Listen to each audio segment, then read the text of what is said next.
Ini adalah memberi tepat, menambah banyak. Jadi ada dua bagian. Bagaimana kita melakukan pemberian secara tepat, di mana pemberian yang dilakukan secara tepat itu sebetulnya bukannya mengurangi, tetapi menambah bagi diri kita dengan jumlah yang banyak. Umumnya, kalau kita mendengar atau kita melakukan pemberian, biasanya artinya yang ditangkap atau yang dipahami oleh kebanyakan orang itu berarti berkurang dari diri kita.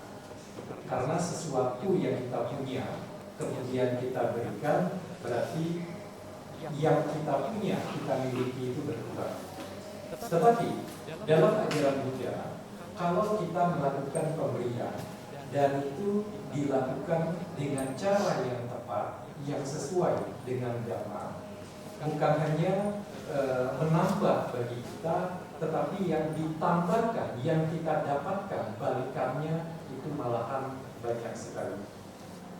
Saya pernah menemukan satu rangkaian kalimat bijaksana. Dia mengatakan memberi itu bukan kehilangan. Sebenarnya memberi itu awal dari penerimaan. Memberi kan biasanya tangan orangnya di atas ya, yang menerima tangannya di bawah. Biasanya seperti itu. Nah, sesungguhnya memberi itu bukan artinya kita kehilangan atau kekurangan, tetapi memberi itu sesungguhnya adalah awal dari nanti kita akan menerima. Oleh karena itu, menerima dikatakan bukanlah sebetulnya kemujuran. Karena biasanya orang secara umum begitu menerima, mendapatkan hal-hal yang baik, kemudian dianggap itu kemujuran, hoki, keberuntungan, dan seterusnya. Karena sebetulnya menerima itu merupakan akhir dari pemberian. Nah, dari sini Ibu bapak, saudara-saudari sekalian sangat mungkin sudah menangkap atau bahkan, karena saya percaya umat Wihara Samakidam ini pinter-pinter gitu ya, karena pernah kita tanya, bukan ngetes lah, kalau ngetes kok kayaknya ngetes orang gitu ya. Dari pertemuan-pertemuan yang lalu, pertanyaan-pertanyaan yang pernah saya ajukan relatif bisa direspon dengan baik. Nah, sangat mungkin ibu bapak saudara-saudari sekalian sudah menangkap bahwa materi pada hari ini masih berkaitan dengan dana. Tetapi jangan khawatir. Maksudnya apa? Jangan dulu berkecil hati, dana lagi. Dana kayaknya seringnya sudah hafal di dalam kepala. Jangan pernah ngomong hafal di luar kepala ya. Berarti hafal di luar kepala, pinjam ingatan orang, titip ingatan itu ya. Kalau hafal harusnya di dalam kepala kita. Nah, sangat mungkin Anda mungkin berpikir bahwa dana lagi. Tetapi saya janjikan bahwa akan ada hal-hal yang mungkin baru, hal-hal yang barangkali bisa menambah pemahaman ibu bapak saudara-saudari sekalian. Tidak akan sama dengan materi dana yang pernah ibu bapak terima atau dengarkan. Ini adalah bukan foto anjing di rumah Anda. Kalau Anda punya peliharaan anjing ya, bukan. Dipastikan bukan. Ini hanyalah ilustrasi. Di zaman lampau ada seekor anjing yang bernama Todea. Todea ini sebelum kelahiran sebagai anjing itu adalah dia seorang manusia yang kaya raya, super kaya. Tetapi sewaktu Todea jadi manusia super kaya itu, dia sangat pelit, sangat kikir, tidak mau membantu orang lain, terutama menggunakan kekayaan dia yang banyak. Karena Todea manusia super kaya tapi super pelit atau kikir ini, karena keterikatannya terhadap harta kekayaan, harta benda, dan tidak memahami hukum karma, tidak punya kebijaksanaan akan kebaikan, sehingga terlahir selanjutnya sebagai anjing di bekas rumahnya sendiri. Nah, ini menjadi pengingat bagi kita. Mengapa ada binatang-binatang tertentu di dalam rumah kita? Apakah yang sengaja dijaga, dipelihara, ataukah mungkin yang secara kebetulan mereka hadir? Cicaklah, kemudian tikus mungkin ya, barangkali kecoa. Dari binatang yang kita jijik sampai binatang yang kita jaga, kita pelihara. Mengapa dia ada di sekeliling kita? Mengapa bukan binatang-binatang yang lain? Sangat mungkin mereka punya keterkaitan karma dengan kita. Makanya ajaran Buddha, bahkan ke binatang pun, mereka juga menginginkan kebahagiaan gitu ya. Walaupun kalau ditanya mereka nggak bisa jawab ya. Tapi mereka juga pengen kebahagiaan, nggak mau disakiti, kan begitu. Dan berdasarkan ajaran Buddha, binatang yang ada di sekeliling kita punya kaitan karma, kita nggak pernah tahu. Mungkin saja mereka punya keterhubungan dengan kita. Entah generasi di atas kita gitu ya, atau teman-teman kita dan seterusnya. Bukan kita berdoa bahwa orang-orang generasi di atas kita, orang tua kita, kakek nenek kita terlahir di alam binatang. Bukan. Tapi kita nggak pernah tahu. Karena itu jangan sembarangan membunuh, memukul, dan seterusnya. Kalaupun mau diusir, usahakan dengan cara-cara yang baik supaya dia tidak sampai menderita atau mati. Nah, Todea ini terlahir sebagai anjing di bekas rumahnya sendiri. Sebagai anjing, dia seringkali berada di titik tertentu di rumah di bekas rumahnya sendiri itu waktu sebagai manusia. Dia makan, dia minum, dia tidur-tiduran, dia main, kira-kira ada di lokasi tertentu di bekas rumahnya. Ternyata Todea ini pada waktu sebagai manusia menimbun harta kekayaannya besar di dalam tanah, di bawah lantai di mana dia sering berada sebagai anjing. Karena keterikatannya dengan harta benda, jadi ada daya tarik kira-kira begitu ya. Sehingga dia selalu ada di daerah di mana di bawahnya dia menanam harta kekayaan dia dulu sebagai manusia kaya itu. Nah, apa pelajarannya bagi kita? Yang pertama, ibu bapak, saudara-saudari sekalian, hati-hati. Keterikatan itu mendatangkan kata Buddha penderitaan.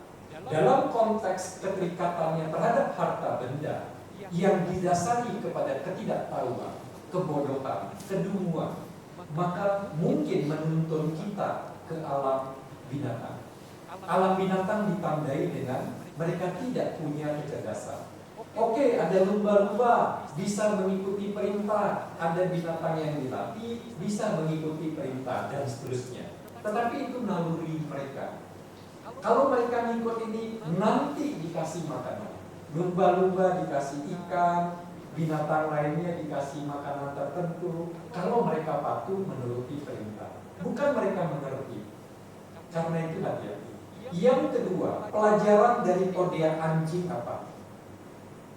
Kalau di rumah ibu bapak, saudara-saudari sekalian, ada binatang tertentu, binatang peliharaan yang seringkali ada di titik tertentu di rumah Anda, maka segeralah Anda gali lantai atau tanah di bawahnya. Mana tahu ada harta terpendam di sana. Tetapi kalau sekiranya nggak ada apa-apa, tolong jangan salahkan saya gitu ya. Karena ini kan hanya cerita, bukan referensi yang mutlak pasti akan terjadi. Ibu bapak, saudara-saudari sekalian, ini adalah Napoleon Hill.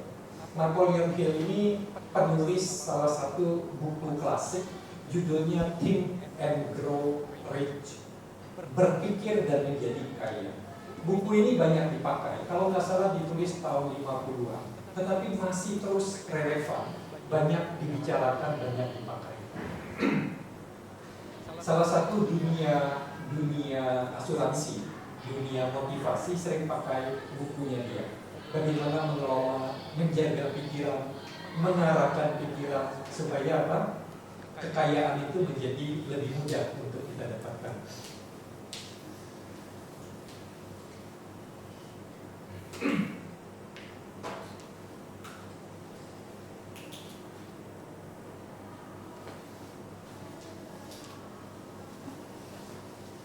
Sorry, saya minum dulu ya. Kemarin saya tugas ngajar S2 di kampus seharian, jadi mungkin suaranya juga terpakai. Dan hari ini, setelah ini, nanti siang saya punya tugas pernikahan perkawinan. Jadi suaranya masih dibutuhkan, sehingga bisa jadi penyampaian hari ini nggak bisa sesemangat seperti sebelum-sebelumnya gitu ya.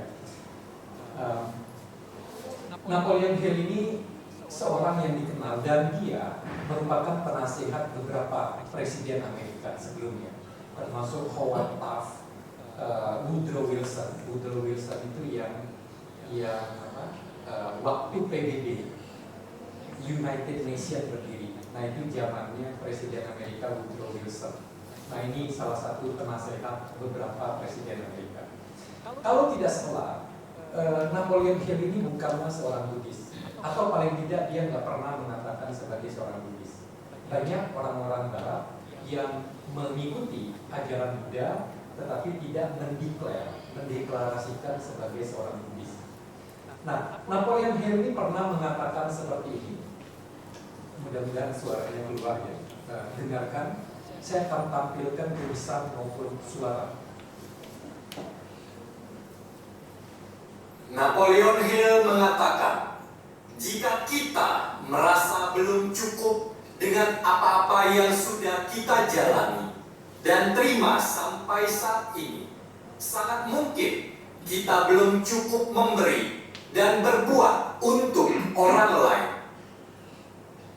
Napoleon Hill mengatakan, dan ini umum berlaku bagi manusia termasuk kita.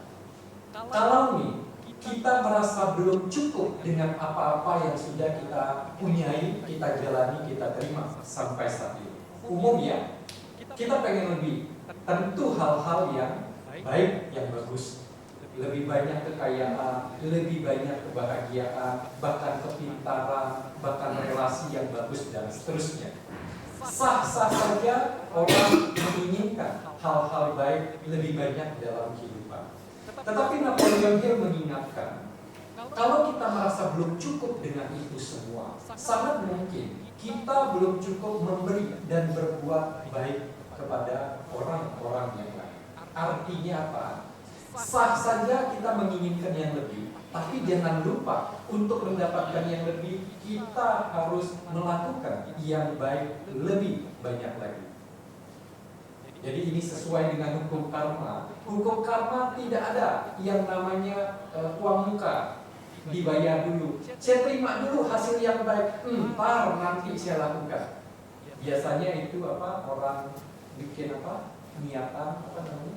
Nanti kalau saya begini-begini, maka saya akan melakukan ini. Apa namanya sehari-hari? Kaul ya.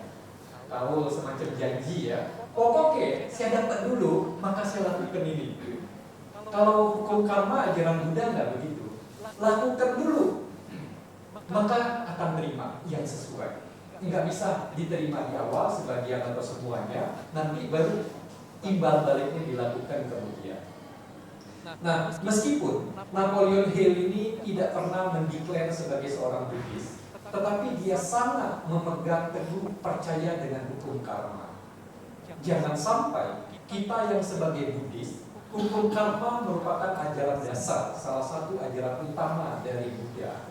Kita sendiri masih ada keraguan. Padahal orang lain yang mungkin bukan Buddhis gitu ya, sangat mempercayai hukum karma. Nah, ibu bapak, saudara-saudari sekalian, di pertemuan lalu 2-3 bulan yang lalu saya ajak nyanyi sama-sama. Nah ini nyanyi lagi sama-sama dari Kojoki. Seperti yang lalu juga, ini adalah nyanyi bersama, sama-sama nyanyi, bukan nyanyi sendiri, nyanyi oleh penceramah, bukan, ya. Dan sangat mungkin Ibu Bapak pernah dengar lagu ini, tapi kalaupun belum nggak apa-apa, seharusnya begitu dengar nada-nada awal mungkin bisa mengikuti ya. Yuk kita nyanyi sama-sama karena isinya juga ajaran Buddha.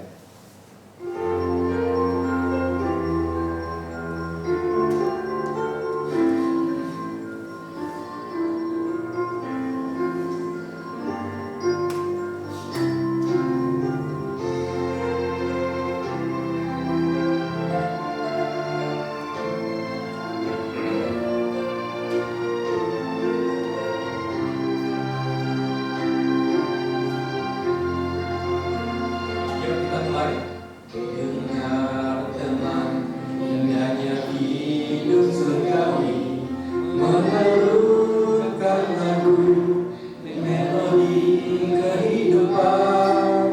Sungguh indah, hidup tak ada noda. Sungguh indah, hidup dalam cinta.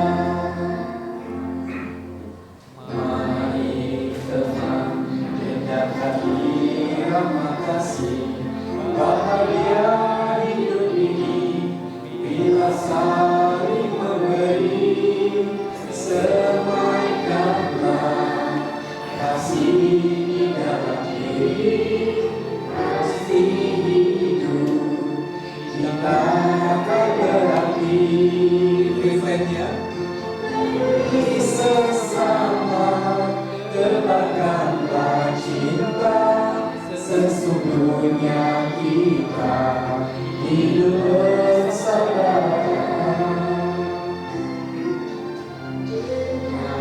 Teman, indahnya hidup surgawi, mengalunkan lagu, melodi kehidupan. Sungguh indah, hidup tak ada noda. Sungguh indah, hidup dalam cinta.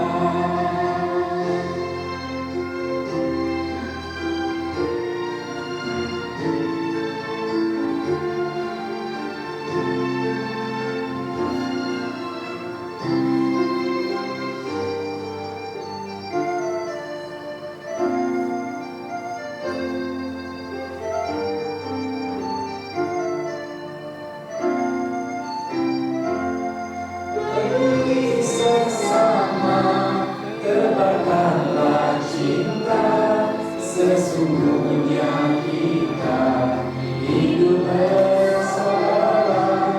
Peduli sesama, tebarkanlah cinta, sesungguhnya kita hidup bersaudara. Oke, saya potong ya, kira-kira begitu. Intinya mengingatkan kita bahwa Buddha pun mengatakan hampir tidak ada yang belum pernah kita ketemu dalam kehidupan ini. Meskipun orang itu nggak kenal, sangat mungkin seperti ini kita semua ya, kita nggak kenal secara pribadi, tetapi pertemuan ini sangat mungkin karena kita pernah bertemu sebelum-sebelumnya, entah dalam relasi atau hubungan seperti apa. Nah, Ibu Bapak, saudara-saudari sekalian, ada 3 jenis dana atau pemberian.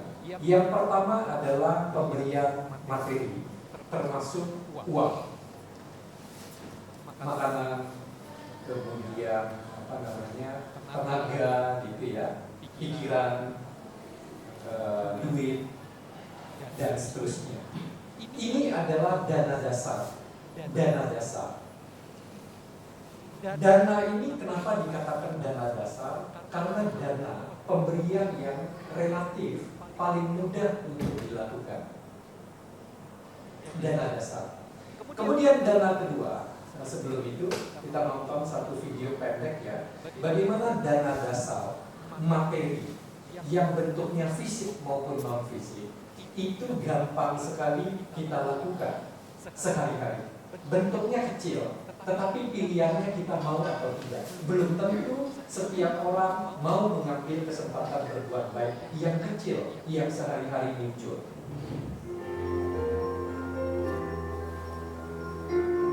ini dengan background lagu yang tadi di angkutan umum di TJ kali ya, Transjakarta, anak-anak muda duduk, ibu-ibu bawa barang bawaan lumayan, salah satu berdiri memberikan kesempatan ibu itu duduk. Kebaikan kecil waktu belanja, jangan lihat penampilan orang ini ya, jangan lihat, nanti lihat perbuatannya. Ada ibu-ibu menyelesaikan transaksi gendong anak kecil, ternyata kartunya nggak bisa. Lalu apa yang dilakukan pria ini? Ibu itu cari alternatif payment yang lain, nggak ada. Akhirnya laki-laki itu yang membayar. Awalnya dia bilang nggak usah, jangan.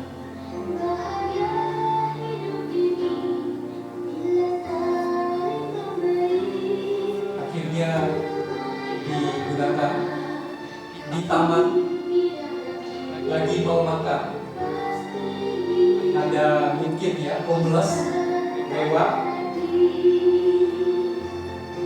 lalu salah satu dari box makanan mereka diberikan kepada orang tersebut.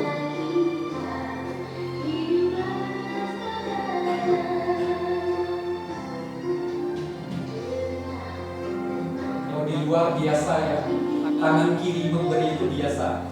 Jadi jangan dianggap gak sopan. Beda tempat, beda orang, beda budaya. Cari parkir, sudah nunggu duluan untuk orang keluar. Dia udah duluan. Tetapi tiba-tiba disalib oleh ibu-ibu yang baru datang ini.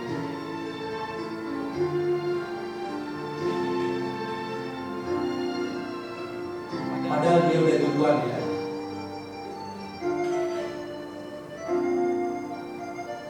Diberikan.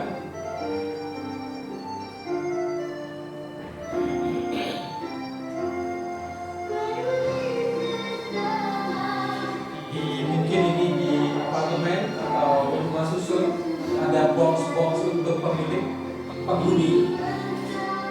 Ibu ini membuka box atau lacinya dia. Ternyata ada beberapa amplop.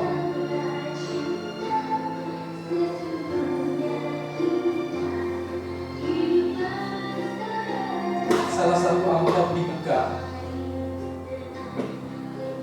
Ternyata di dalamnya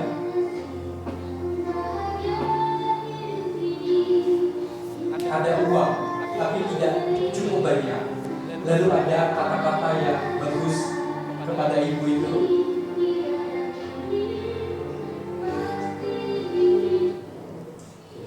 Ini hanya contoh saja, belum tentu kita menghadapi situasi kondisi yang sama ya.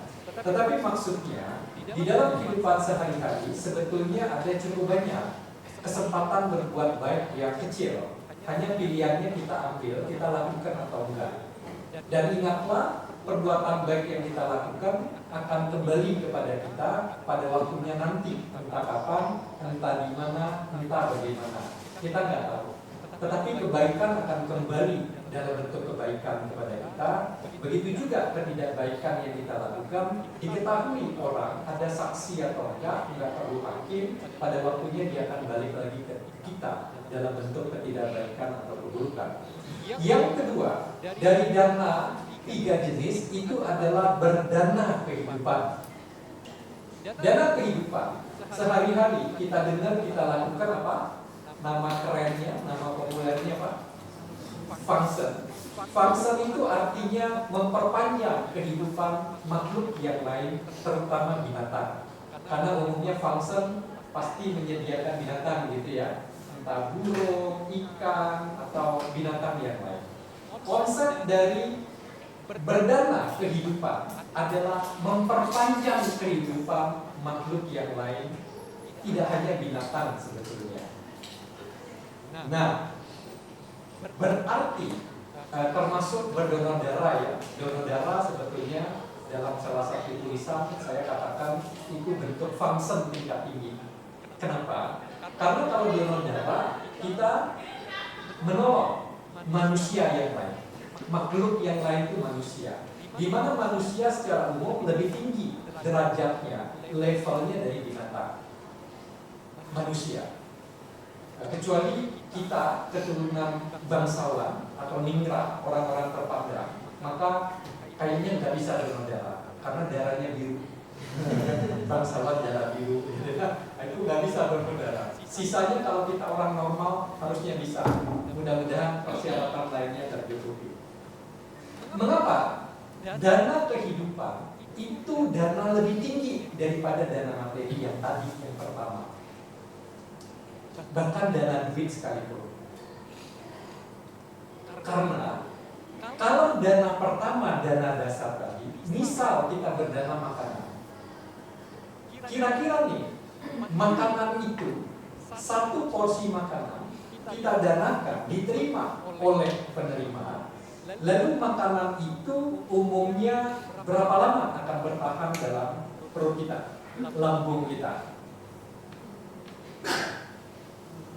Kalau di dalamnya ada binatang, apalagi naga gitu ya, nah, mungkin sejam udah lapar lagi, atau mungkin 2 jam, oke, atau mungkin 3 jam, ya kira-kira 4 jam, 5 jam lah maksimal, sudah akan merasa lapar lagi. Jadi artinya dana tingkat pertama yang tadi materi itu durasi dampak jangkanya itu pendek, mungkin jam, mungkin hari, mungkin minggu, mungkin bulan, atau mungkin tahun. Dampaknya itu terasa. Tetapi kalau dana kehidupan itu satu kehidupan, makanya berdana kehidupan tingkatnya lebih tinggi daripada dana dasar yang pertama tadi. Tetapi kita jangan mengecilkan dana dasar yang pertama tadi. Wah, kalau kayak gitu nggak usah lagi deh. Dana makan, kebiku sangga, dana pembangunan wihara, dana pendidikan, dan seterusnya. Karena katanya itu dana dasar gitu ya. Mengapa itu penting?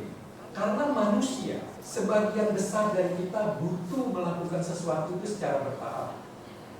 Dana dasar tadi, dana yang lebih mudah kita lakukan. Kalau itu dilakukan secara rutin, maka kita mungkin lebih mudah melakukan yang lebih tinggi atau lebih baik. Jadi meskipun saya sampaikan bahwa ada tingkatan seperti itu, bukan berarti mengecilkan dana yang dasar tadi. Kemudian yang ketiga, itu adalah dana kebenaran. Dana kebenaran tidak harus menjadi para biku gitu ya, suhu, penceramah gitu, guru agama, tidak harus.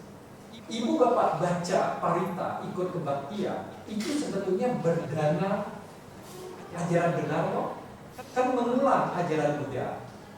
Tidak hanya berguna bagi kita, mengingatkan kita, tetapi mungkin ada makhluk-makhluk yang kita nggak kelihatan, yang barangkali mendapat manfaat mendengar parita yang kita bacakan. Itu berdana kebenaran, ajaran yang benar.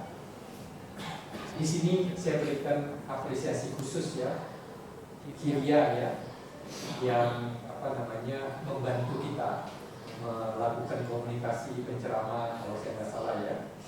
Mungkin ada tugas-tugas yang lain. Itu nggak gampang, sangat tidak mudah, karena harus mengatur jadwal, mengatur perputaran, jangan sampai ada yang terlalu sering, terlalu jarang gitu ya. Dan harus melakukan screening juga, sehingga jangan sampai penceramah yang hadir kemudian ada yang di luar konteks dan seterusnya. Tidak gampang mengingatkan sebelum waktunya, menanyakan kebutuhan untuk pendukung dan seterusnya, itu tidak gampang. Nah, ini termasuk bagian dari berdana kebenaran. Berdana kebenaran, mengapa dikatakan dana tertinggi tingkatnya?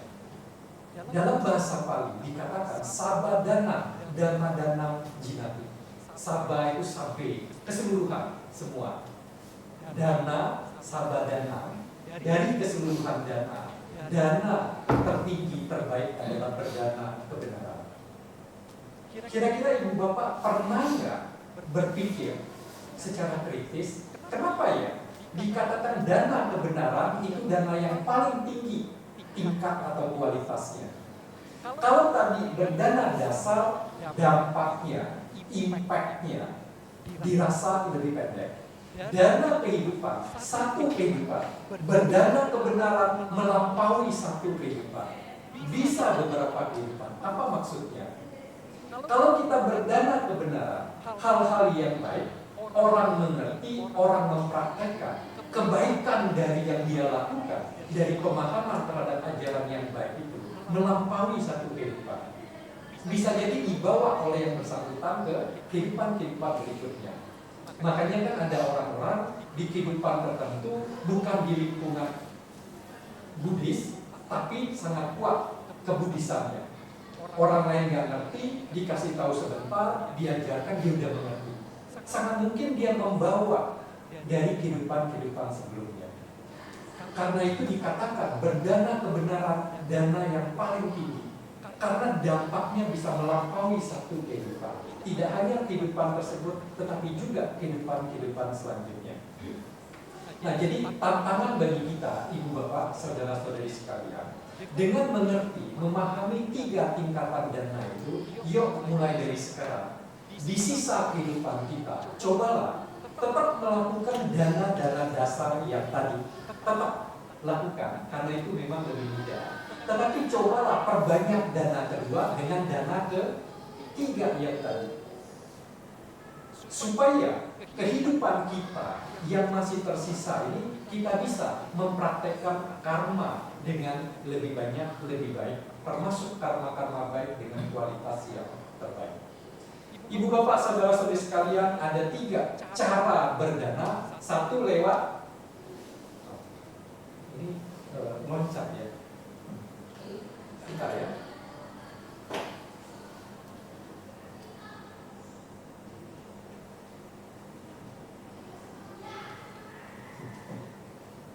Oke, saya tidak tahu mengapa slide-nya loncat sendiri.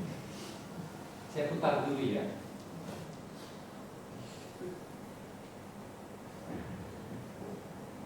Ini agak apa namanya? Agak aneh ini. Karena materi ini bukan materi yang baru saya siapkan. Harusnya benar urutannya.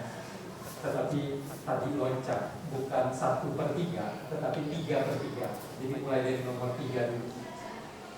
Yang seilmu jangan pakai ilmunya ya di sini ya. Mungkin ada yang punya ilmu tinggi di sini dengan keilmuannya lalu mengubah slide. Mudah-mudahan tidak. Saya ingat kalau dulu di daerah ya, waktu masih kecil kan ada apa namanya, pertunjukan akrobat keliling kampung itu.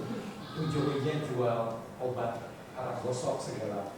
Nah, mereka melakukan pertunjukan ya kadang-kadang agak berbahaya, menusuk pisau ke leher pakai lembing gitu ya, kemudian loncat tinggi dan seterusnya. Biasanya si pemimpin pertunjukannya akan ngomong, yang punya ilmu di sini biarkan kami melakukan pertunjukan, jangan ganggu supaya tidak terjadi apa-apa yang buruk, katanya gitu.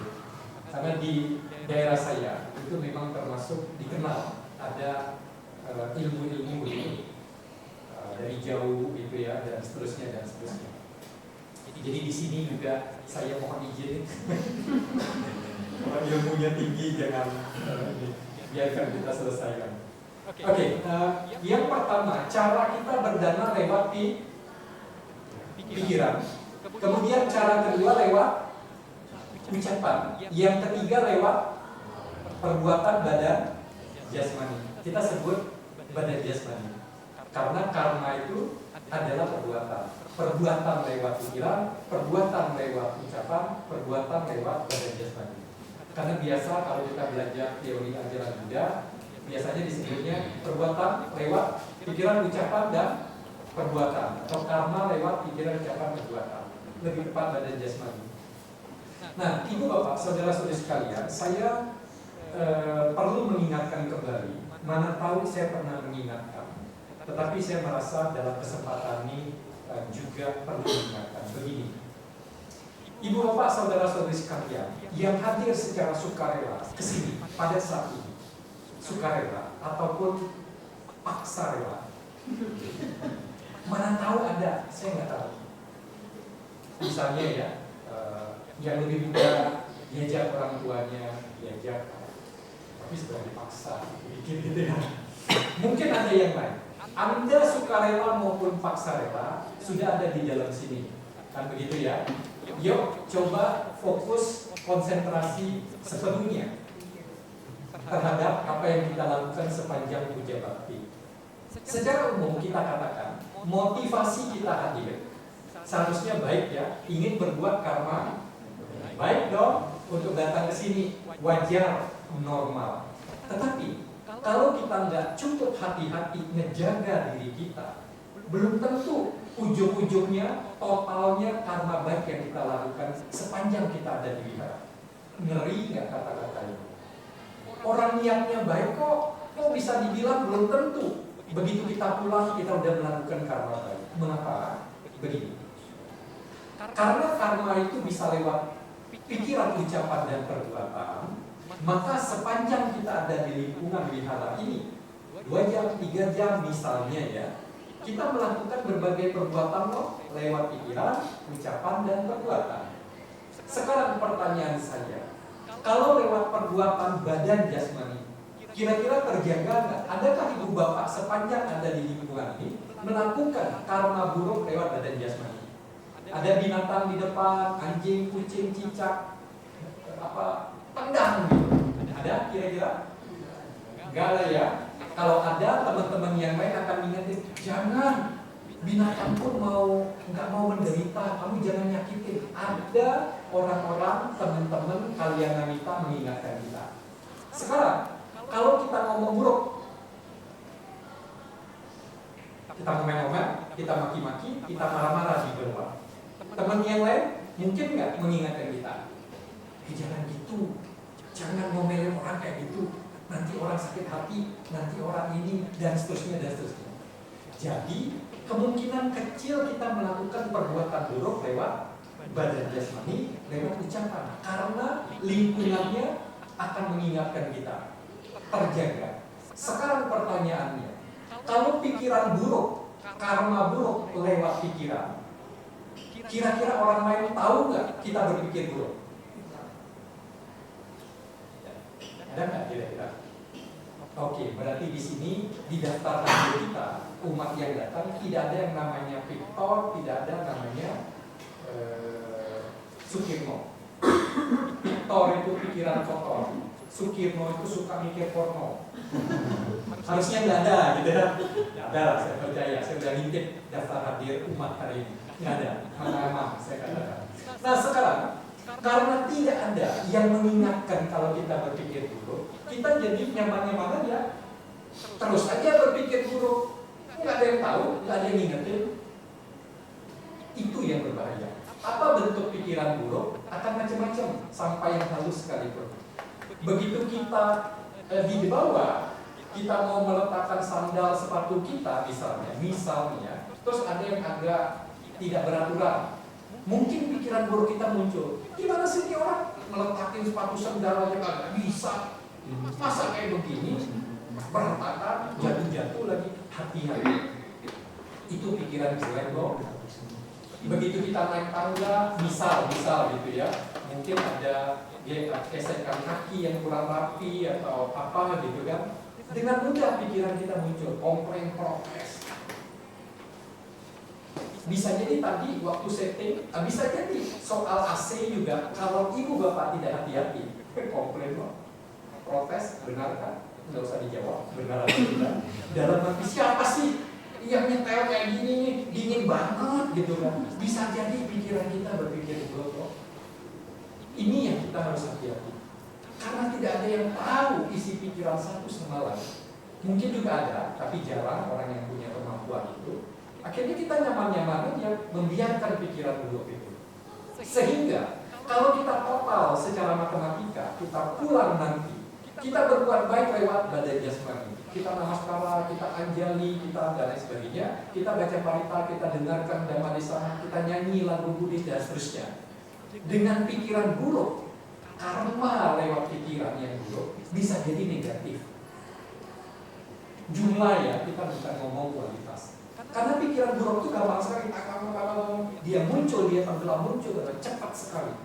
Sehingga sangat mungkin kita melakukan perbuatan buruk selama kita ada di sini jauh lebih banyak jumlahnya dibandingkan perbuatan baik lewat ucapan dan jasmani. Makanya Buddha mengatakan penting sekali untuk menjaga pikiran.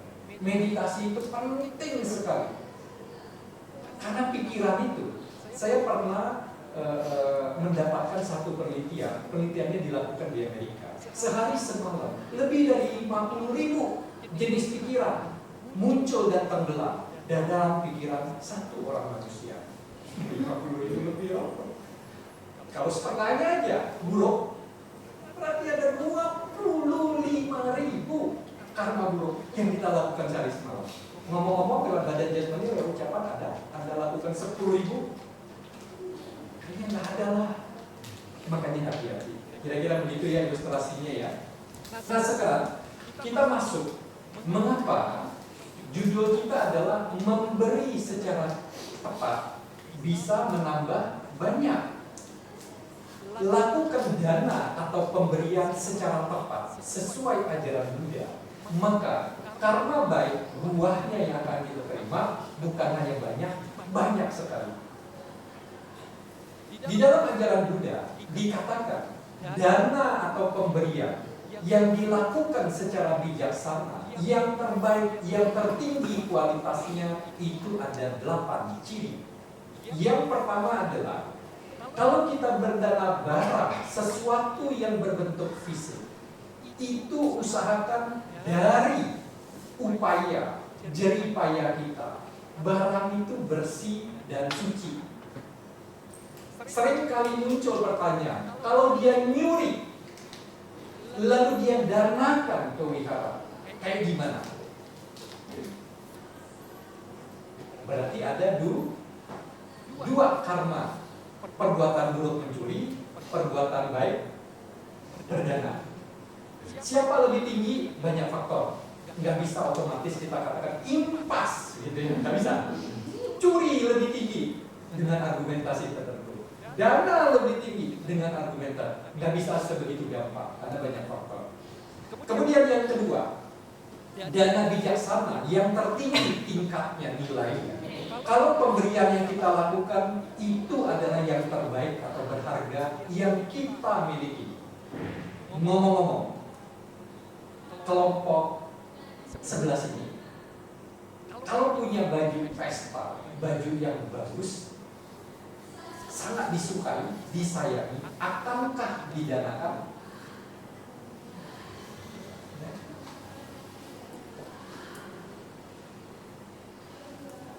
Dari jawaban aja sudah dari keheningan, kesenyapan, sudah terbayang jawabannya bapak-bapak ya. Kayaknya enggak lah, masa yang terbaik, yang terbagus, disayangi, disukai, ada acara khusus pasti dipakai, lalu diberikan ke orang lain. Karena berat, karena sulit itulah, kalau kita mampu melakukannya, itu adalah dana tertinggi tingkatnya. Karena sulit. Nah makanya saya dalam kesempatan yang tepat, saya mempromosikan kalau memenuhi persyaratan secara medis terutama, berdana darah. Darah itu sesuatu yang berharga, sangat penting. Kalau kita mampu mendanakan itu, sesuatu yang berharga, penting bagi kita, itu nilainya tinggi sekali. Padahal darah kan direproduksikan, akan dibuat ulang sepanjang kita normal makan, minum, aktivitas yang baik. Tapi ngomong-ngomong darah apa duit ya lebih penting ya. Tergantung. Oke, kita belajar ilmu duit sebentar ya. Masih waktunya masih cukup harusnya. Pernah nggak belajar ilmu duit? Dikatakan duit itu tidak dibawa mati. Jadi duit nggak penting ya? Iyalah, duit nggak dibawa mati kan? Kita meninggal, nggak ada duit yang kita bawa terus. Oh si todea anjing pun nggak, malah lahir sebagai anjing gitu ya. Tapi ingat, duit tidak dibawa mati, tetapi tak punya duit serasa mau mati. Ih, pinter loh. Duit tidak bisa beli kasih sayang, tetapi tak ada duit, kasih sayang pun bisa ya, tidak ada lagi zaman dulu. Saya ingat ada lagu dangdut atau lagu pop keroncong atau apa. Kira-kira katanya sepiring berdua gitu lah. Karena cinta makan sepiring berdua aja setik, kata orang Sunda. Sedikit pun nggak apa-apa. Emang bisa begitu? Zaman sekarang lagi. Terus katanya apa, tai kambing rasa coklat, bla bla bla gitu lah kira-kira. Ya mungkin yang generasi saya yang 20 plus mungkin pernah dengar lagu itu kan, dangdut atau apalah. Nggak bisa. Kemudian duit tidak bisa beli tidur nyenyak, tapi tak ada duit, tidur pun jangan harap bisa nyenyak. Orang pintar nggak punya duit kelihatan bodoh. Orang bodoh banyak duit didengerin semua orang, kelihatan pintar.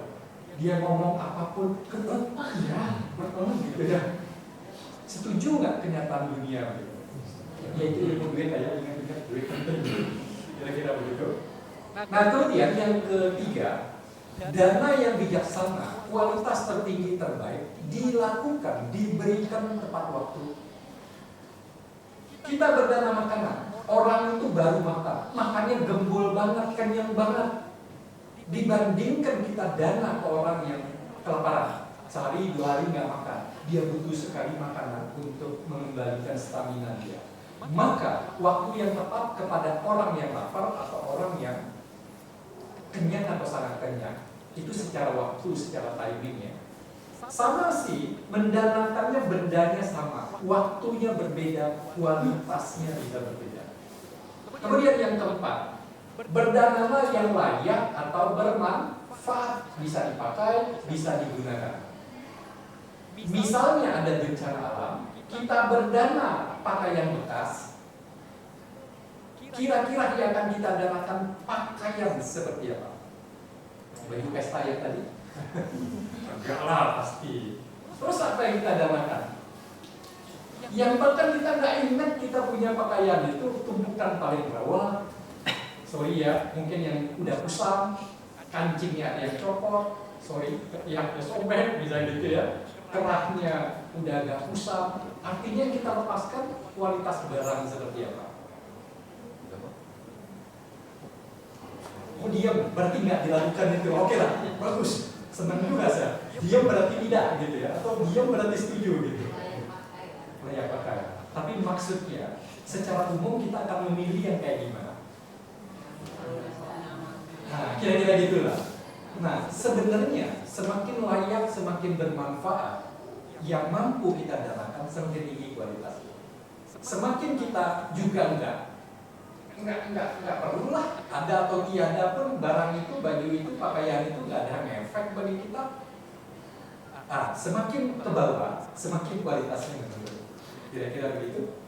Lalu yang kelima, ada loh orang atau tempat yang tepat.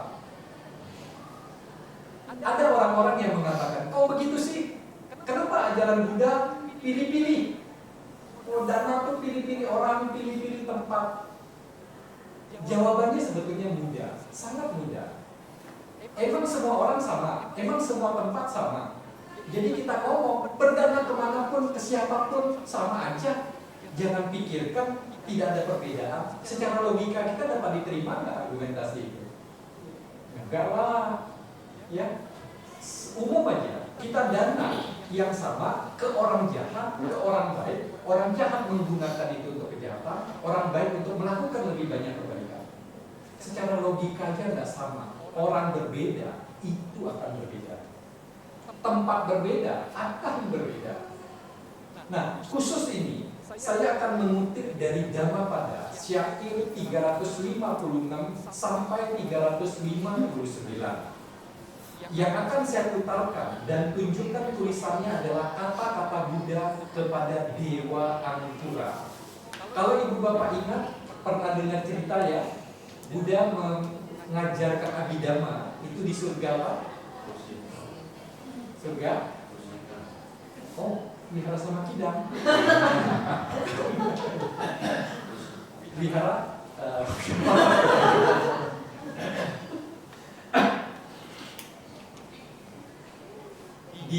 kalau saya tidak salah, nanti boleh di cross check ya, di Surga Tawatimsa, di mana ibu beliau yang Dewi Maya ya, yang ibu kandung asli Pangeran Siddhartha kan meninggal, terlahir sebagai Dewa Santusita, ikutan hadir di kalangan Dewa Tawatimsa, mendengar Buddha membabarkan Abhidhamma. Nah, di waktu itu juga ada dua orang dewa yang hadir, namanya Dewa Angkura dengan Dewa Indaka. Angkura dan Indaka. Nah, meskipun di alam dewa yang sama, si Dewa Angkura dengan Indaka itu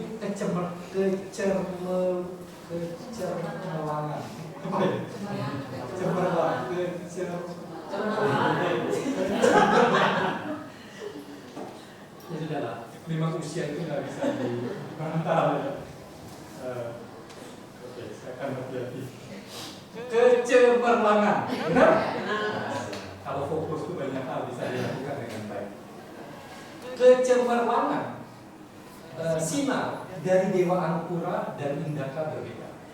Dewa Indaka bersinar terang sekali, luas, lebar sekali. Dewa Angkura lebih redup. Lalu Dewa Angkura protes, nanya kepada Buddha, kok bisa? Saya dengan Dewa Indaka beda, cahaya yang melingkupi kami. Lalu Buddha menjelaskan seperti ini. Saya akan putarkan dulu ya, Ibu Bapak lihat dulu, baru tambahan penjelasannya akan saya berikan. Buddha berkata kepada Dewa Angkura, "Oh Dewa, ketika memberikan dana, kamu seharusnya memilih kepada siapa kamu memberi. Karena perbuatan dana seperti halnya menanam bibit. Bibit yang ditanam di tanah yang subur akan tumbuh menjadi pohon atau tanaman yang kuat dan hebat, serta akan menghasilkan banyak buah. Tetapi kamu telah menebarkan bibitmu di tanah yang tandus, sehingga kamu memperoleh sangat sedikit." Jadi Buddha pun mengatakan, memberikan ilustrasi gitu ya. Kalau kita menanam di tanah yang tandus dengan tanah yang subur, secara logika mana yang akan menghasilkan tanaman yang baik? Jadi ajaran Buddha itu, Dhammapada segala itu banyak sekali ilustrasi. Bayangkan betapa pintar, betapa hebat seninya Buddha gitu ya. Kata-katanya itu sebagian ada yang puitis. Kan kalau kita baca Dhammapada itu kan berpasangan kira-kira gitu ya. Jadi unsur seninya, sastranya itu tinggi ajaran Buddha itu. Nah, Buddha mengatakan seperti ini. Ternyata si Angkura ini, Dewa Angkura, dulu di waktu yang lampau banyak sekali memberikan dana makanan kepada banyak sekali orang. Jadi sering sekali, lalu banyak sekali. Tetapi ternyata Dewa Angkura di waktu yang lampau, waktu mendanakan makanan yang banyak, itu kepada orang-orang biasa. Dan di zaman itu, keberadaan ajaran Buddha sudah tidak dikenal. Sedangkan Dewa Indaka di waktu yang lampau mendanakan hanya sejumput makanan.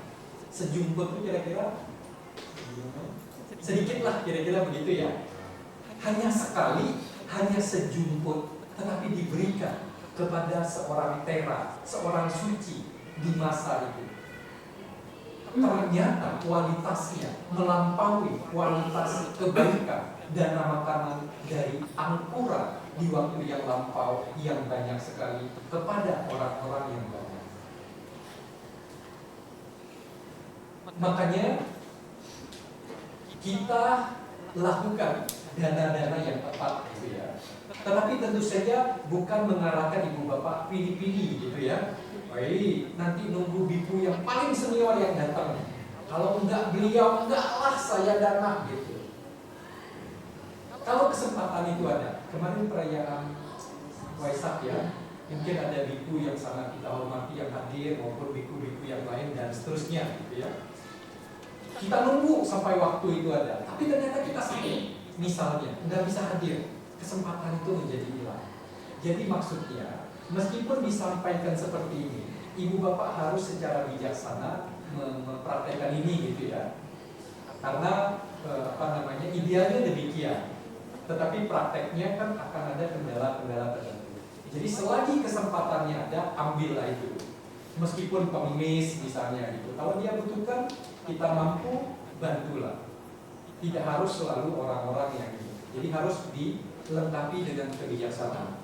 Romo, saya boleh potong? Iya, silakan. Mengenai yang barusan itu, saya Iya. pernah bahas dengan Ajan Misalo ya. Ajan Misalo pernah bilang sih, orang jadi kalah untuk berdana kepada biku yang dipercaya arahat gitu loh. Jadi orang sengaja terbang jauh-jauh ke Thailand untuk khusus mencari biku ini. Iya. Jadinya kesannya mencari berkah. Nah saya bilang, saya tanya, Kehitungan gitu lah ya. ya jadi mencari berkah, sebenarnya berkah itu ada di dalam dirinya. Itu yang dikatakan aja sih. Cuman memang saya lihat banyak kayak gitu sih. Ya. Tidak bisa dihindari akan ada seperti itu karena memang kita atau manusia secara umum kan tanda kutip kekotoran batinnya kan masih ini gitu ya, kebijaksanaannya juga masih berprogres dan seterusnya, sehingga wajar aja ada orang-orang dengan kekotoran batin begitu yang benar-benar, wih kan katanya begitu, ya sudah, kayaknya nih arahat nih, kalau arahat tuh katanya dalam waktu 7 hari akan berbuah apa yang dilakukan dalam waktu bisa lebih cepat, paling lambat begitu. Sehingga khusus gitu, mencari, menunggu, hanya mau yang kayak begini baru mau. Yaitu urusan masing-masing lah. Yang penting kalau kita memahami, kita mengerti, malah kita lihat. Kedua, bagus sekali yang Ciri yang bilang katakan tadi. Begitu kita punya pamrih, keinginan, arahat, saya akan dapat gede sekali luar biasa. Itu sudah mengurangi nilai dari kebaikan kita sebetulnya. Walaupun itu benar-benar arahat. Nanti kita akan masuk ke bagian pikiran itu ya. Jadi setuju, saya nggak meragukan ada mungkin orang-orang begitu. Tetapi kalau kita memahami, yuk kita kelola diri kita supaya tidak terperangkap seperti itu. Nah kemudian yang ke-8, nah ini lakukan secara kontinu atau rutin. Rutin itu artinya sering. Ada loh ini dari 8 ciri dana yang baik. Mengapa? Saya akan berikan penjelasan supaya ibu bapak memahami. Mengapa perbuatan baik itu perlu? Tidak termasuk yang barusan ya, ciri ya. Nunggu hanya kesempatan itu gitu ya. Bukan melakukan, dilatih secara sering. Begini. Tidak jarang saya juga menerima tanda kutip protes atau komplain. Kenapa sih para penceramah, para biku dan seterusnya guru agama sering ingetin, yuk berbuat baik. Kalau kita berbuat baik, nanti akan ada buah yang baik, kan begitu ya? Kemudian apa? Jangan buat jahat. Nanti kalau buat jahat akan ada buah yang buruk, yang jelek. Sehingga protes, komplain yang masuk itu adalah, kenapa sih harus kayak begitu? Mengiming-imingi, tanda kutip, orang berbuat baik, umat berbuat baik dengan cara nanti akan dapat ini dan itu. Ada yang protes begitu. Mungkin ibu bapak juga ada kepikiran begitu ya. Tapi jawabannya begini. Secara umum, manusia itu berprogres, meningkat secara bertahap. Kita butuh memberikan motivasi untuk melakukan dulu, paling tidak di awal. Kalau itu terus diulang, dilakukan, dan itu menjadi kebiasaan dia, yang namanya kebiasaan itu tidak perlu dipikir, dilakukan otomatis. Kalau kita berdana, kita lakukan secara otomatis tanpa niat mengharap hasil, itulah dana kita akan meningkat kualitasnya. Makanya jangan heran, nomor 6 dari total 8 itu melakukan dana atau pemberian yang baik, lakukan harus kontinu atau rutin atau berulang kali. Mengapa? Supaya jadi kebiasaan. Begitu sudah jadi kebiasaan kita nggak akan hitung-hitungan lagi. Pokoknya saya lakukan aja secara tulus, secara ikhlas, tanpa mengharap imbalan. Jadi kalau awalnya kita ngarepin imbalan, kita lakukan secara rutin, pada waktunya kebijaksanaan meningkat, itu sudah menjadi kebiasaan, maka harapan akan hasil itu akan menurun atau hilang. Maka kualitas dari apa yang kita lakukan meningkat. Kira-kira bisa memahami nggak Ibu Bapak sekalian? Mengapa ini continue rutin? Mengapa kami butuh memberikan motivasi kayak begitu? Kemudian yang ketujuh, yang dilakukan bijaksana itu adalah pada waktu melakukan pikirannya baik, pikirannya tenang, tulus, ikhlas. Termasuk jangan mengharap yang tadi, semogalah benar-benar arahan, semogalah cepat balik ke saya, semoga gede banget yang balik ke saya. Itu pikiran baik atau buruk? Buruk. Mendiskon perbuatan baik yang kita lakukan. Even itu betul-betul arahan. Loba. Oke. Apa namanya? Ngomong-ngomong, karena tadi sudah dikatakan ada referensi arahan itu dalam tujuh hati akan berbuah bagi yang melakukan. Di sini ada arahan kan? Kalau ada kita segera berbuat baik loh ya. Bisa cepat lah, anggaplah bukan 7 hari misalnya, tapi akan lebih cepat. Yang pasti saya bukan arahan ya, jadi jangan gimana gitu ya. Saya langsung klarifikasi, bukan arahan.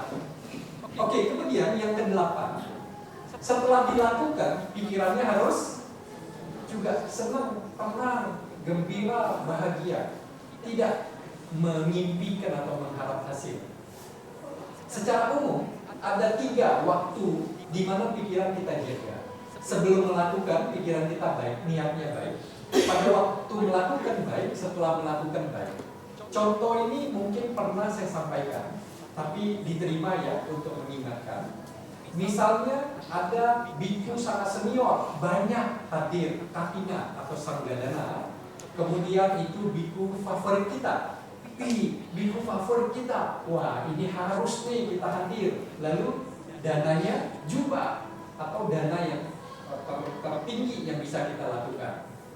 Karena saking banyaknya, banyak sekali yang hadir. Kemudian waktu dana diserahkan, dibagi-bagikan di lantai bawah, lantai 2, lantai 3, di rumah orang lain. Kalau itu lebih banyak orang, nggak nyampe lah kali ya. Memang sampai ke rumah tetangga-tetangga? Kayaknya enggak.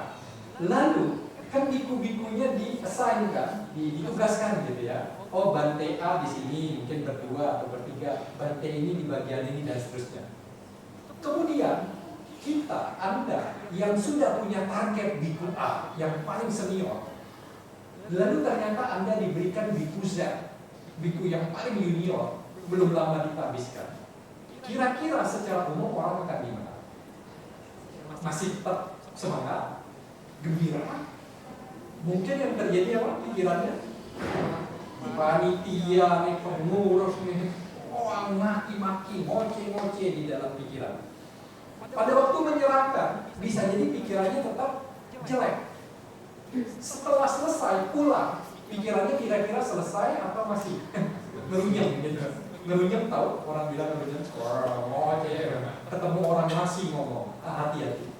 Pikiran baik sebelum melakukan, pada waktu melakukan buruk, setelah melakukan pikirannya buruk. Kira-kira terdiskon nggak perbuatan baik yang kita lakukan? Nah, ini sudah di penghujung ya, walaupun bukan slide terakhir. Saya akan berbagi cerita. Ini saya dapatkan dari satu majalah Buddhis, tapi udah cukup lama. Satu ketika ada seorang pengemis perempuan. Ini hanyalah ilustrasi saja. Jadi bukan persis kayak gitu ya pengemisnya. Nah, pengemis perempuan ini satu ketika di pagi hari dia dalam perjalanan mengemis, dia melewati satu wihara. Kemudian di wihara itu lagi umat berdana kepada wihara, kepada para biku. Lalu muncullah pikiran baik dalam diri wanita itu, saya juga pengen berdana. Apa yang saya dapatkan pertama di hari ini akan saya danakan kepada para biku, kepada wihara. Lalu pengemis perempuan itu melanjutkan perjalanan, akhirnya menerima dana makanan dengan minuman. Karena niatnya yang pertama didapat akan didanakan kepada para biku dan wihara. Lalu setelah pengemis wanita dapat dana makanan minuman, kemudian ke wihara menyerahkan apa yang didapat, karena dengan pikiran baik sebelumnya menyerahkan pun dengan ikhlas gitu ya, karena memang niatnya. Akhirnya dia meninggalkan wihara karena lapar, memang belum makan. Lalu dia beristirahat di bawah sebatang pohon, dikisahkan tertidur di bawah pohon itu. Nah, pas pada waktu itu raja yang berkuasa dengan para pengawal lagi lewat di jalan itu. Dan menurut cerita, pengemis perempuan yang tertidur dengan perut kosong itu wajahnya menghadap kepada rombongan raja dan para pengawal. Dikisahkan pokoknya entah gimana, kalau menurut teksnya itu wajahnya itu bercahaya katanya. Sehingga entah gimana rajanya kepincut. Singkat cerita, suruh bawa pulang ke istana. Lalu mungkin di saloni, di pedicure, dirapikan lah pokoknya begitu. Akhirnya jadi permaisuri. Anda jangan protes ke saya. Benar ceritanya gitu. Jangan protes. Ingat saya hanya pembawa kabar. Cerita aja. Ya, jangan protes ke saya.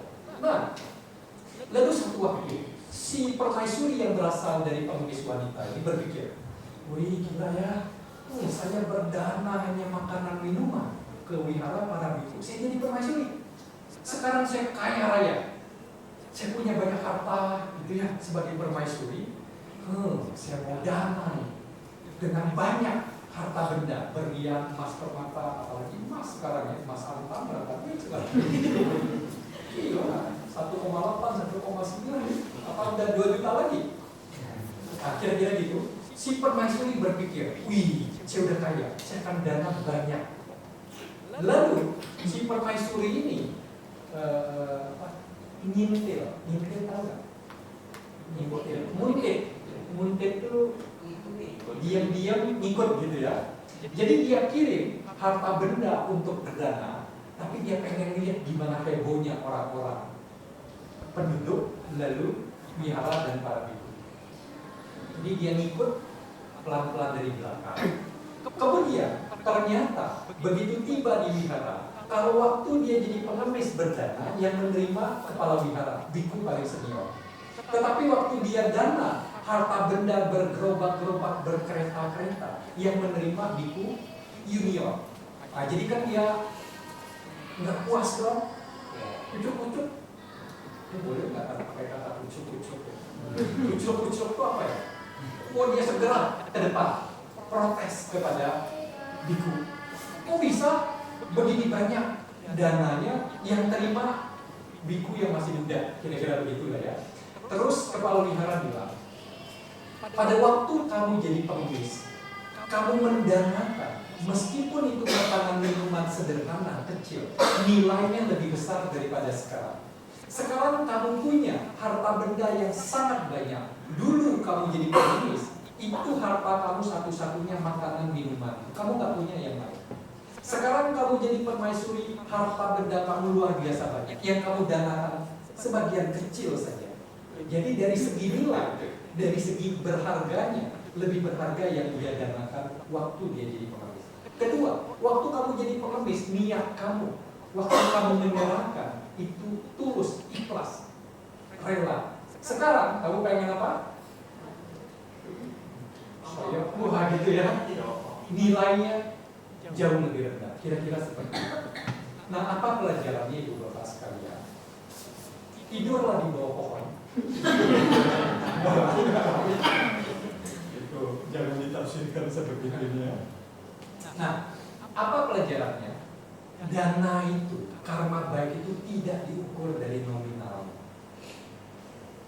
Udah jelas kok. Pada waktu jadi pengemis hanya makanan minuman sederhana berapa duit sih? Sekarang dia dana emas permata berlian. Berapa gede secara nominal besarnya nilai dari yang diberikan. Tetapi karma baiknya dalam konteks ini, anggaplah ya, makanan itu karma baiknya berbuah menjadi dia jadi permaisuri. Tetapi sesungguhnya karma itu kan jelimet ya. Kita nggak bisa langsung ngomong karena ini jadi ini. Biasanya gitulah ya, tapi anggap. Jadi jangan pernah khawatir ibu bapak sekalian. Meskipun kita punya keterbatasan, katakan secara ekonomi, secara tenaga, pikiran kita lebih terbatas dibanding orang lain. Jangan khawatir, tiba-tiba suara saya jadi lebih merdu ya. Ada perubahan kan? Ya nggak apa-apa, kalau ini lebih merdu, kita lanjutin dengan ini. Tapi kalau ini lebih aneh, dia terulang. Oke. Nah, jangan pernah kita berpikir saya punya keterbatasan, tidak sekaya dia, sepintar dia, sejago dia, dan seterusnya. Pasti karma baik yang saya buat lebih kecil dari dia. Jangan pernah berpikir begitu. Karena karma baik, banyak faktor yang terlibat di sana. Contohnya yang ini kan 8. Semakin 8 itu ada dalam dana yang kita berikan, kualitas dana kita, meskipun secara nominal itu kecil, kualitasnya akan tinggi, baik atau bagus. Ya, jadi jangan pernah khawatir. Orang-orang di atas kita lebih kaya, dananya lebih gede, tidak serta-merta kualitas karma baik kita pasti di bawah mereka. Jangan berkecil hati. Nah kemudian, mengapa judul kita memberi tepat, menerima atau menambah banyak atau banyak sekali? Ini kutipan dari Sigalo Wadasutta. Buddha berkata kepada pemuda Sigalo. Dalam Sigalo Wadasutta, Buddha mengatakan, aku akan melakukan perbuatan-perbuatan baik dan pelimpahan jasa kepada orang tuaku yang sudah meninggal dunia. Jadi, jangan lupa melakukan pelimpahan jasa kepada orang tua, sanak saudara, para leluhur. Sekarang, kehidupan sekarang maupun kehidupan nanti. Kita juga punya leluhur sebelumnya. Tetapi ada syaratnya. Kita harus melakukan dulu perbuatan baik sebagai modal, baru ini bisa dilimpahkan. Makanya biasanya kita dana makan kepada biku sangga, kita dana pelita, kita dana apa, baru biasanya diajak pati dana. Harus ada modalnya dulu, perbuatan baik. Nah, jasa kebajikannya dilimpahkan. Buddha mengatakan kepada pemuda Sigala untuk melakukan perbuatan-perbuatan baik dulu, lalu pelimpahan jasa. Makanya biasanya kebaktian ditutup dengan baca etawata atau patidana. Itu pelimpahan jasa. Setelah sepanjang puja bakti kita melakukan banyak perbuatan baik, di akhir baru dilimpahkan. Nah, pelimpahan jasa itu juga karma baik. Jadi kita sudah melakukan karma baik, lalu kita pelimpahan jasa. Pelimpahan jasanya itu juga karma baik. Padahal dalam pelimpahan jasa, tidak harus pelimpahan jasa itu harus ada upacaranya. Di set di tanggal khusus, yang hadir sekian bante, upacaranya begini-begini, tidak.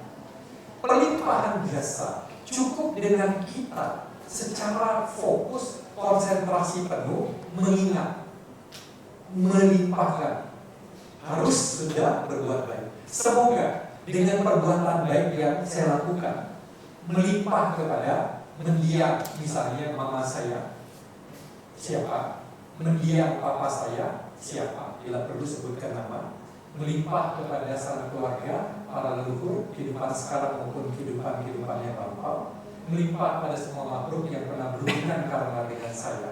Semoga beliau semuanya terlahir atau berada di kehidupan yang lebih baik, lebih berbahagia. Itu sudah pelimpahan jasa loh. Kalau kita lakukan dengan sungguh-sungguh, dengan mencurahkan pikiran sepenuhnya, itu sudah masuk kategori patidana. Jadi tidak harus nunggu dulu. Semakin sering kita lakukan, setelah perbuatan baik dilakukan, semakin bagus kualitas patidana. Bahkan bagi Anda yang mungkin susah tidur, insomnia, bisa jadi daripada minum obat, cari insomnia, cari psikiater. Enggak usah, lakukan banyak perbuatan baik, sebelum tidur limpahkan seperti ini. Mengingat, lalu melimpahkan kebaikan yang sudah dilakukan. Dengan cara itu, mungkin kita akan jadi lebih tenang, lebih damai, bisa jadi pikiran kita lebih reda, kita bisa tidur dengan lebih baik.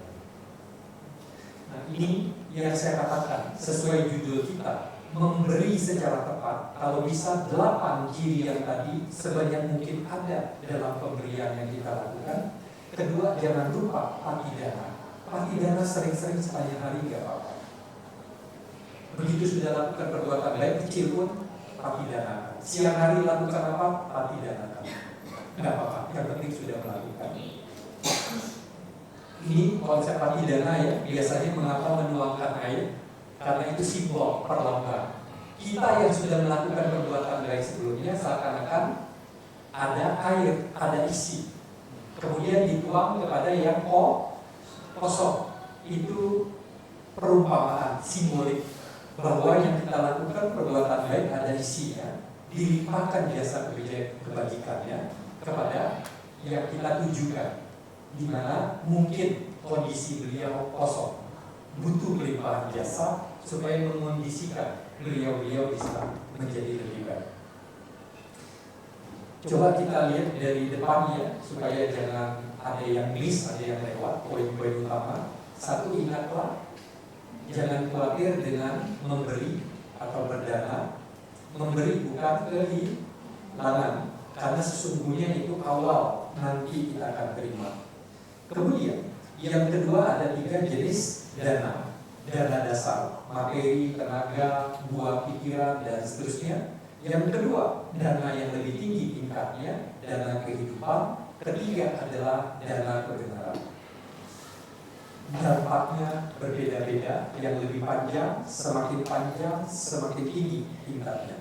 Lalu yang ketiga, ada 3 cara untuk melakukan dana itu. Dana perbuatan daripada jasmani, dana ucapan, dan dana pikiran-pikiran yang baik. Kemudian 8 ciri dana tertinggi yang paling bijaksana itu 1, yang didanakan itu bersih, suci. Yang kedua, bahkan yang terbaik, paling berharga, itu tinggi nilai dana kita. Yang ketiga adalah tepat waktu. 4, itu bermanfaat bagi penerima. 5, orang atau tempat yang tepat, ada perbedaan. 6, lakukan itu sesering mungkin, ulangi lagi dan lagi. Itu menjadi kebiasaan yang otomatis bisa dilakukan. Yang 7 dan 8 itu adalah jaga pikiran kita. Tidak hanya sebelum niat yang baik saja, pada waktu melakukan, setelah melakukan, jagalah pikiran yang baik. Nah, yang mau foto tadi, foto lagi, karena tadi belum lengkap. Bukan saya mengerjai, bukan. Nah, ini udah lengkap ya. Jadi kalau mau foto sudah boleh. Nggak ada lagi poinnya, poin berikutnya udah slide penutup. Kemudian ingatlah, kalau kita melakukan pemberian dengan cara-cara yang tepat sesuai ajaran Buddha, itu bisa menambah banyak. Kita akan terima banyak sekali. Ya, penuhi 8 faktor itu, dan jangan lupa iringi dengan pelimpahan jasa. Demikian. Boleh saya pindah slide? Boleh? Masih ada? Oke, kasih tahu kalau saya butuh berdiri di situ.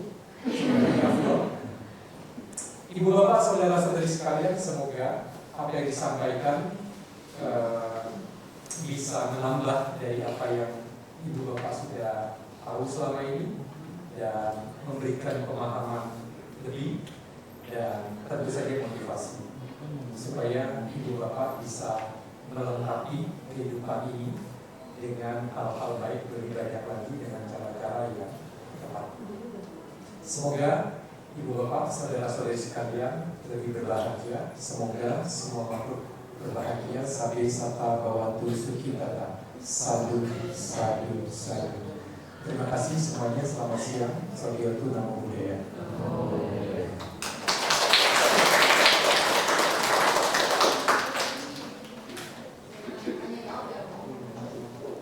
Boleh, silakan. Masih boleh nggak? Masih bisa waktunya?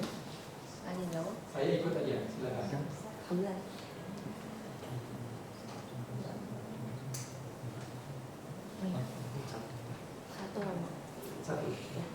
satu kayaknya. Oh, silakan. Bisa terdengar atau perlu mic? Saya mau bertanya mengenai dana yang sosial media. Saya dulu gemar itu suka lah dana kita.com, kita tahu ya. Iya. Itu saya adalah sehari saya dana sehari ya. Terus suatu saat anak saya ikut ada tugas dari kampus itu ya, mewawancarai salah satunya itu diwawancarai papanya teman dia adalah seperti kita bisa lihat seperti itu lah. Jadi menjelaskan bahwa sebenarnya itu agak komersil. Jadi berapa persennya juga bukan berapa itu untuk organisasinya itu. Gitu. Jadi dia punya anak saya, kamu kalau cari mau dana ya nggak usah lah gitu. Saya sempat stop tuh, misalnya kamu suka gini nggak juga bisa lihat komersil kamu gini dan kamu lebih parah. Jadi saya stop. Tapi belakangan ini kan itu sering muncul kalau kita di dia tadi ya adik kita kan apalagi kalau anak kecil gitu yang apa narasinya gitu kita sampai ke satu, jadi kayaknya saya mulai lagi ya, tapi nggak banyak sih, cuma yang pertama itu yang saya tanyakan apa menurut pendapat Romo mengenai kita bisa lihat itu wadah yang tepat kita untuk berdana kan. Terus yang kedua, karena kita sering kalau kita sudah mulai dana dia akan semakin banyak tuh. Kalau kita Instagram atau media sosial akan lebih banyak tuh, kalau donasi apalah, pokoknya dari luar kita bisa lihat lebih banyak. Jadi saya juga semakin, kita nggak mungkin membantu semua gitu ya. Jadi karena udah membantu satu, ya ada lagi. Muncul lagi. Jadi karena saya cuma buru-buru saya tutup udah gitu. Instagram saya lihat saya buru-buru tutup. Karena jadi kayak semakin berdosa, perasaan nggak enak. Maksudnya gimana ya? Jadi kalau mau membantu kasihan, tapi kalau membantu itu nggak mungkin kan terus-terusan banyak sekali dalam banyak seperti kan. Jadi apakah saya salah gitu saya berdana atau tidak? Karena tadi kan orang bilang harus rutin. Kalau rutin itu seberapa sering gitu loh maksudnya. Kalau saya dana semua sebenarnya mungkin juga kan gitu. Jadi gimana menurut pendapat kamu mengenai hal itu? Oke, bagus sekali Bu.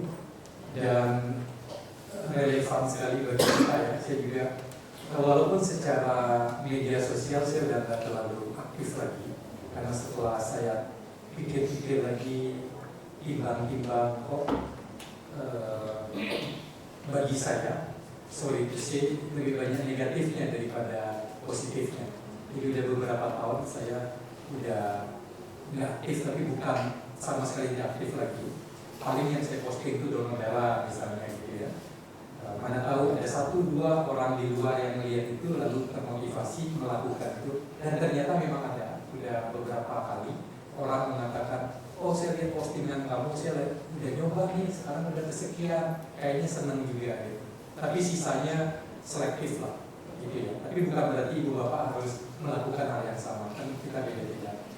Nah, mengenai apakah yang tadi disebut di awal, ibu bapak sangat mungkin pernah dengar lah ya nama itu ya, apa.com ya, sering sekali.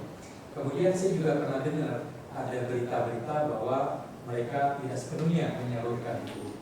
Bahkan ada juga yang mengatakan, tapi saya nggak pernah ngecek ulang lagi, katanya itu di rekayasa atau apa. Tapi saya nggak punya data yang cukup mengatakan yang benarnya apa. Nah, tapi intinya kita memang harus bijaksana dan berhati-hati. Niat yang baik tidak cukup. Saya pernah bertemu satu, bisa dibilang konglomerat ya, saya nggak salah sebut konglomerat ya. Kalau salah lagi ya repot lagi urusannya. Dari satu buku saya mau minta beliau menuliskan semacam endorsement gitu ya, atau bukan testimoni lah ya, semacam itu kan biasa buku ada ini ya. Tapi susah menembusnya. Akhirnya dari satu teman yang lain bisa ditembus, lalu akhirnya saya ketemu yang bersangkutan. Kemudian beliau ngomong begini, dalam percakapannya beliau bilang, niat yang baik itu satu hal, tetapi memastikan niat yang baik itu menghasilkan yang baik itu juga hal yang baik yang perlu kita perhitungkan. Tadinya saya tanya, maksudnya gimana? Walaupun kira-kira udah bisa nangkap ya. Jadi beliau bilang begini, kita punya niat baik nih, Udah dana ini, dana itu, dana ini. Pokoknya ada kesempatan apapun tanpa cross check, tanpa hati-hati, pokoknya kita dana. Jangan katanya. Apa yang kita lakukan perbuatan baik itu, kalau dimungkinkan, pastikan kebaikan itu terjadi. Karena itu akan melengkapi kebaikan yang kita lakukan. Makanya jangan heran, ada loh orang-orang yang berdana pembangunan wihara, cetia, renovasi segala macam. Dia tanya, nanyanya detail. Siapa penanggung jawabnya? Kayak gimana? Boleh nggak kita visit, kita lihat? Kemudian, boleh nggak setelah berjalan? Boleh nggak kami tahu progresnya?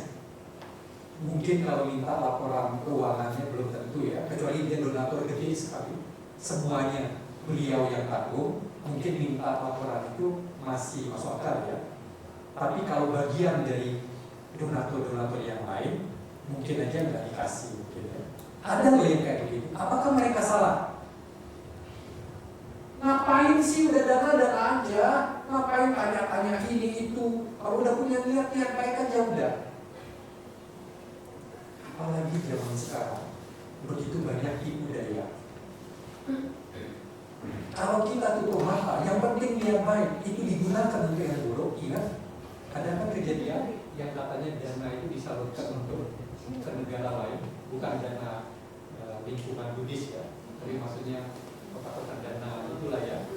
Lalu ternyata disalurkan untuk gitu-gitu. Anda mau? Anda masih tetap tutup mata? Yang penting lihat saya baik berdana, lepas. Gimana coba? Nah jadi dalam konteks ini saya berbagi, niat sih baik, tetapi akan baik sekali kalau kita bisa mengupayakan supaya niat yang baik itu begitu kita penuhi, lakukan, betul-betul menghasilkan kebaikan. Artinya apa? Kita agak berhati-hati, agak menyaring. Apakah ke sini, ke situ, atau ke ini? Silakan, kita punya pertimbangan sendiri, kita punya sumber-sumber untuk kita pertimbangkan. Karena dia mengatakan ya, sebaiknya penampung rekening kalau itu transfer, jangan nama pribadi. Lebih baik yayasan. Yayasan itu kan tidak keuntungan untuk diambil bahkan pengurus. Yayasan itu aturan hukumnya kayak begitu. Makanya dianggap lebih aman. Tetapi apakah yang pakai nama pribadi pasti buruk? Belum tentu juga. Belum tentu juga, tidak serta-merta. Tetapi sebagian orang mengatakan tanda kutip lebih aman kalau itu bentuknya yayasan. Apakah yayasan kemudian pasti 100% benar? Belum tentu juga. Kemudian ibu mengatakan seberapa sering sih yang disebut kontinu atau rutin? Tentu itu pun relatif ya. Bagi orang yang sudah sering melakukan, begitu mau bertambah menjadi lebih rutin, berarti lebih sering kan? Bagi orang yang jarang lalu menjadi rutin, itu tentu tidak sebanyak orang yang sudah rutin atau sudah banyak. Yang penting ditambah dia frekuensinya, tentu dengan kebijaksanaan dan jangan lupa kemampuan. Ini yang harus juga kita gunakan. Katanya semakin banyak akan kembali kepada kita. Udah pulang dari sini, rumah jual, apa jual, semua dikasih. Padahal kita masih punya tanggung jawab, punya kebutuhan. Itu tidak dilandasi dengan kebijaksanaan. Makanya Buddha itu ingat loh, kebijaksanaan itu harus seiring sejalan. Kebijaksanaan bertumbuh, digunakan gitu ya, supaya menuntun perbuatan kita. Jangan nunggu entar kebijaksanaannya udah sampai di titik ini, enggak begitu.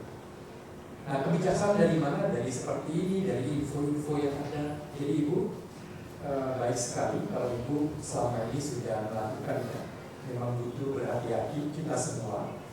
Jangan sampai niat baik kita tidak merealisasikan kebaikan, malahan keburukan disalahgunakan. Kalau ada keraguan, memungkinkan dicek. Tapi kalau nggak memungkinkan dicek, keraguan itu sebetulnya indikasi bagi diri kita hati-hati. Atau kalau ada keraguan, mungkin lebih baik jangan. Kalau bagi saya ya, ragu-ragu terhadap satu hal, saya udah coba cek, tetap ragu-ragu, dan lebih baik jangan dilakukan. Biasanya dalam diri kita ada signal yang kita belum tahu, kemudian hari belum tahu. Itu Ibu. Ya, terima kasih. Semoga terus berbuat baik. Kembali kepada pemimpin Uja, satu pertanyaannya sudah selesai ya. Oke, terima kasih Bu Bapak sekalian. Selamat siang semuanya. Namo Buddhaya.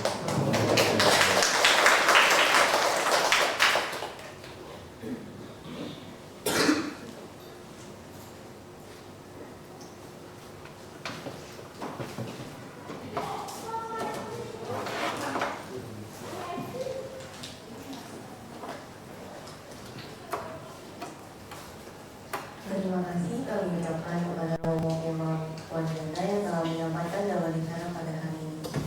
Semoga uraian Dhamma pada hari ini bermanfaat bagi kita semua dan apa yang telah beliau sampaikan dapat dipraktekkan dalam kehidupan.